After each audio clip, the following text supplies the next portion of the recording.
Tasawuf, atau Sufisme, adalah jalan spiritual dalam Islam yang berfokus pada pembersihan hati dan mendekatkan diri kepada Allah Subhanahu wa Ta'ala melalui disiplin rohani. Ia melibatkan praktik-praktik seperti zikir, mengingat Allah, kontemplasi, serta pengembangan sifat-sifat baik dengan tujuan mencapai makrifat, yaitu pengetahuan langsung tentang Allah. Tasawuf berkembang seiring berjalannya waktu, sejak zaman Nabi Muhammad SAW hingga era modern. Berikut adalah penjelasan rinci tentang perkembangan tasawuf dari zaman Nabi Muhammad SAW hingga sekarang. Zaman Nabi Muhammad SAW tahun 610 Masehi hingga 632 Masehi. Pada masa Nabi Muhammad SAW, inti dari tasawuf adalah ajaran-ajaran beliau tentang kesucian hati, keikhlasan, ketawaduan, kerendahan hati, dan ketakwaan. Ajaran tasawuf belum diformalkan sebagai cabang tersendiri dalam Islam. Tetapi elemen-elemen dasar tasawuf sudah hadir dalam kehidupan sehari-hari Nabi dan para sahabatnya.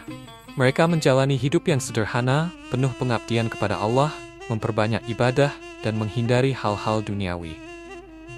Nabi Muhammad SAW sendiri sering menyendiri untuk merenung, seperti yang dilakukan beliau di Gua Hira sebelum menerima wahyu. Kehidupan zuhud, asketis, yang sederhana juga dipraktikkan oleh beberapa sahabat seperti Abu Bakar dan Ali bin Abi Thalib, yang merupakan teladan dalam hal ketaatan dan kedekatan kepada Allah. Periode awal tasawuf tahun 632 Masehi hingga 900 Masehi. Pada periode setelah wafatnya Nabi Muhammad SAW, tasawuf mulai berkembang sebagai tradisi spiritual yang lebih terstruktur. Tokoh-tokoh awal tasawuf adalah para sahabat dan tabi'in yang hidup sederhana, mengutamakan spiritualitas daripada hal-hal duniawi. Pada masa ini, kehidupan zuhud semakin ditekankan. Zuhud berarti sikap tidak mementingkan hal-hal duniawi, meskipun seorang hamba tetap menjalankan tugas-tugas duniawi sebagai bentuk ibadah kepada Allah. Hasan al-Basri tahun 642 Masehi hingga 728 Masehi. Hasan al-Basri adalah salah satu tokoh utama pada masa ini, seorang ulama yang dikenal dengan kehidupan zuhudnya dan ketekunan dalam beribadah. Dia menekankan ketakutan akan siksa akhirat dan penyerahan total kepada Allah. Tasawuf pada masa ini masih sangat terkait dengan ilmu fiqh dan Al-Quran, serta hadis Nabi sebagai pedoman utama. Pada akhir abad ke-8 dan awal abad ke-9, tasawuf mulai memasukkan elemen mistik yang lebih mendalam. Rabi'ah al-Adawiyah, seorang sufi wanita dari Basra, memperkenalkan konsep cinta ilahi. Dia terkenal karena ajarannya tentang mencintai Allah tanpa pamrih, bukan karena takut neraka atau mengharapkan surga.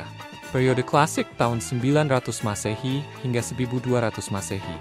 Periode ini menandai kodifikasi dan sistematisasi ajaran tasawuf. Tasawuf semakin terlembaga dan banyak tarekat sufi, aliran-aliran spiritual mulai terbentuk. Salah satu tokoh utama pada masa ini adalah Al-Junaid al-Baghdadi, tahun 830 hingga 910 Masehi, yang dikenal sebagai Syaikh al-Taifah, atau pemimpin tarekat tasawuf. Dia memperkenalkan konsep fana, peleburan ego, dan baka, kekekalan bersama Allah.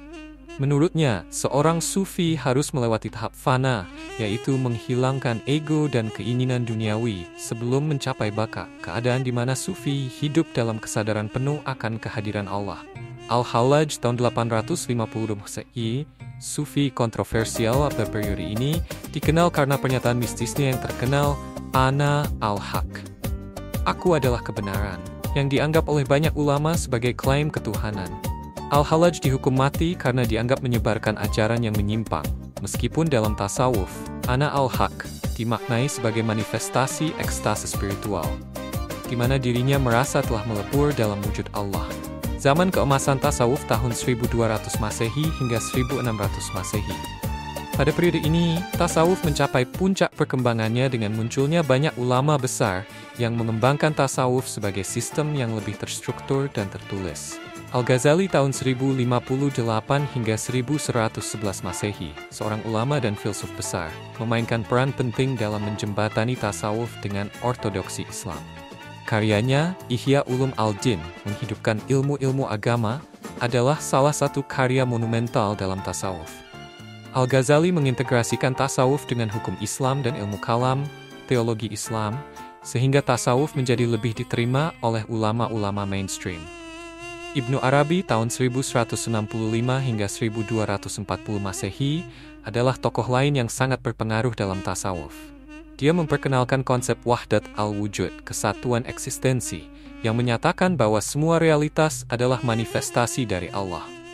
Pandangan ini menjadi salah satu fondasi pemikiran mistik dalam Islam, meskipun kontroversial dan menimbulkan perdebatan di kalangan ulama. Selain itu, Jalaluddin Rumi tahun 1207 hingga 1273 Masehi, seorang penyair sufi dari Persia, menjadi salah satu tokoh yang paling terkenal dalam sejarah tasawuf. Karyanya yang penuh dengan puisi cinta dan kebijaksanaan spiritual, seperti Matnawi, masih dibaca hingga sekarang. Pada masa ini juga muncul tarekat-tarekat besar seperti Qadiriyah, yang didirikan oleh Abdul Qadir Al-Jilani tahun 1077 hingga 1166 Masehi, serta tarekat Naqsyabandiyah yang didirikan oleh Bari Naqsyaban tahun 1318 hingga 1389 Masehi. Tarekat-tarekat ini memberikan struktur yang lebih formal dalam pelatihan spiritual dan zikir bersama. Tasawuf di era modern tahun 1600 Masehi, sekarang. Pada periode modern, tasawuf terus bertahan meskipun menghadapi tantangan dari gerakan reformasi dan modernisasi dalam dunia Islam.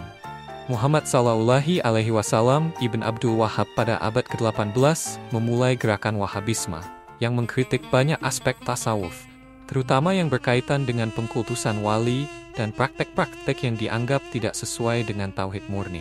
Namun, meski ada kritik, tasawuf tetap bertahan dan berkembang di banyak negara Islam, terutama di Turki, Afrika Utara, dan Asia Selatan. Beberapa tarekat besar seperti Naqsyabandiyah, Qadiriyah, Syadziliyah, dan Tijaniyah tetap memainkan peran penting dalam kehidupan spiritual umat Islam di berbagai belahan dunia.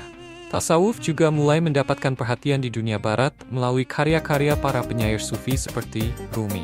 Banyak orang di luar dunia Islam yang terinspirasi oleh ajaran cinta dan kedamaian yang diajarkan oleh tasawuf. Pada abad ke-20 dan 21, beberapa tokoh sufi modern seperti Syekh Ahmad Al-Alawi tahun 1869 hingga 1934 Masehi dari Aljazair dan Syekh Bawa Muhayyiddin tahun 1900-an dari Sri Lanka menyebarkan ajaran tasawuf ke seluruh dunia. Ajaran tasawuf juga diterima oleh berbagai lapisan masyarakat di era globalisasi ini, termasuk di kalangan intelektual Muslim yang melihatnya sebagai jawaban atas problem spiritualitas modern. Tasawuf telah mengalami perkembangan yang panjang sejak zaman Nabi Muhammad SAW hingga sekarang.